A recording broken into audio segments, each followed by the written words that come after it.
First of all, thank you so much for my facial today. My skin is glowing. I feel amazing. I've never had like a facial and makeup done so quick in my life. we don't like things taking a long time, actually, I think. Yeah, well, it doesn't always have to, right? When you kind of know the steps. So I'm really curious about how you got started. Like, where did you come up with your concept for your brand? I think I'd done makeovers on so many women around the world, and I did UK filming for the BBC for years, but then when that was like no longer flavour of the month, I went to 12 countries around the world, from India to Israel to the US to Australia, Poland, Scandinavia, and we had teams of different makeup artists who could have been MAC one week, Ignot the next. So they would be all young makeup artists and they would treat every woman the same. So I'd come in just before we did the catwalk show of the kind of transformation, and I would think, oh my God, you put the same red lip on everybody.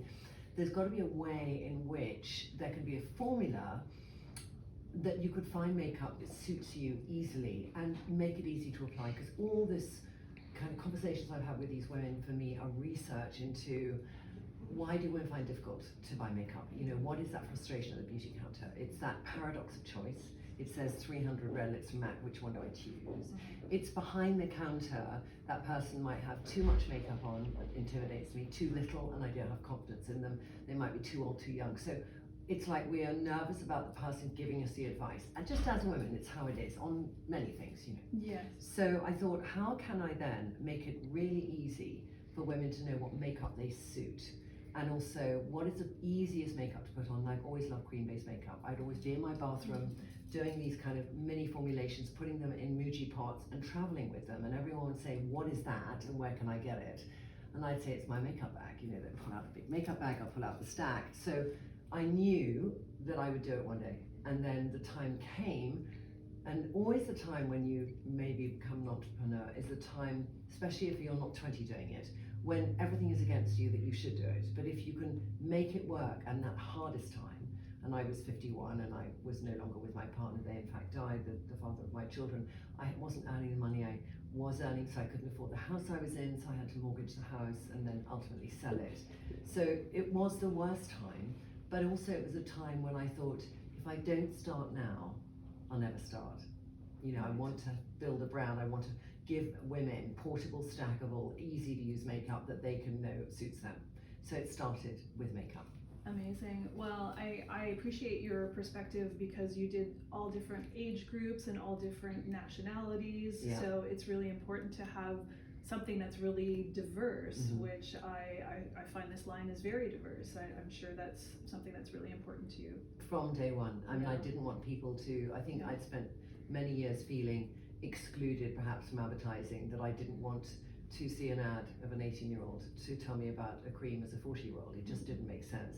But also, there is a tremendous amount of airbrushing in the industry. There's a tremendous amount of hiding the flaws. And I think from when we launched 5 years ago, we only did touching up on post-edit if some makeup had dropped, or if, you know, something, but not like, oh, we don't like your eye, let's change the shape. You know, we don't do that. And having on our feed and on our site, we used real women, you know, for the majority of the first 4 years of our life as a brand. So we have 180 women on the site, from ebony back to alabaster, from the age of 18 to 83. And that's always been our sense that, you know, we are definitely really thinking about that woman 35 plus, but we don't want anyone to feel excluded. Absolutely. Yeah. Yeah, and that's difficult for a brand to not be so niche, to cover so many different age groups and nationalities and diversity, which is really amazing.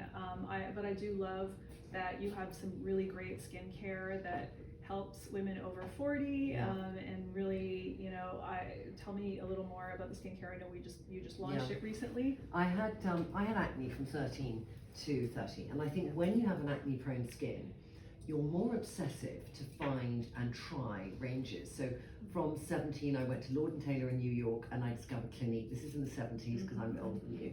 And it was that, oh my God, skincare has a routine. They were the first people to say cleanse, tone and moisturize. And my mother before had given me Pond's cream for my spot. She had no idea, you know, she never had bad skin.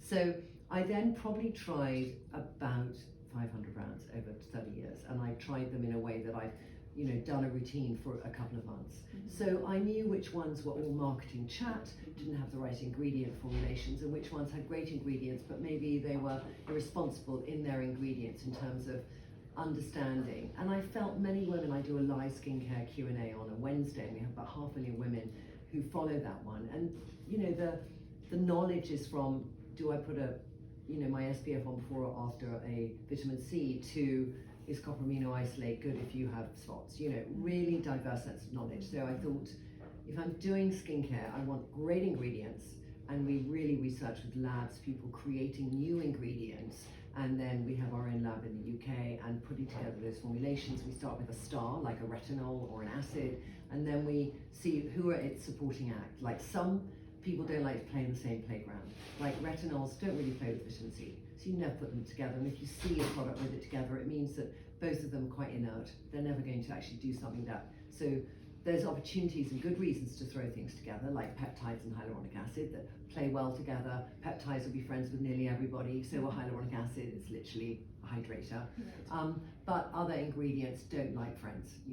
Acids don't like other friends. Vitamin C's don't like friends. Right. And they don't like fragrance either. So when you're dealing with serums, you're dealing with acids, you should never add fragrance in. And if you ever find a product which has fragrance in, you have to really think, are you compromising the integrity of that formulation when it's a serum with a small molecule size and a proportionate fragrance? Whereas with a bigger molecule size, like cleansing and hydration, we put in also a lovely smell, but that's the least important part of the formulation. It's about, does it clean your skin properly? Does it hydrate your skin properly? So right.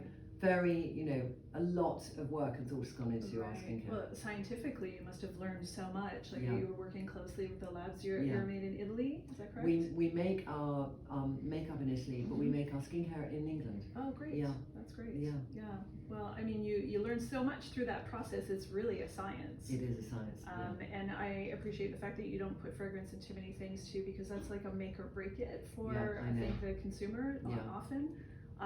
But yeah, the skincare is amazing. I've been using it, and I just want to thank you so much, because my skin has been definitely better because of it. Yeah, and I'm seeing that glow now. Yeah, I know. And I think how John did your makeup, but John, did you do de-stress? Maybe you did a bit of de-stress. I think he said de-stress, yeah. And I think just when you came in, it could have been, when you do your makeup really early in the morning, and it's just but there's this real, and it's a mixture probably of plump up and de-stress together, that there's this feeling in your cheeks of that little, when we go to a baby and we go, and we want that as women, don't we? Well, it's like a non-surgical facelift. Yeah. Right. That's the best way to end this one. Yeah. Thank you for coming to see us. Thank you so much. Great. I really appreciate it. All right. Okay, cool.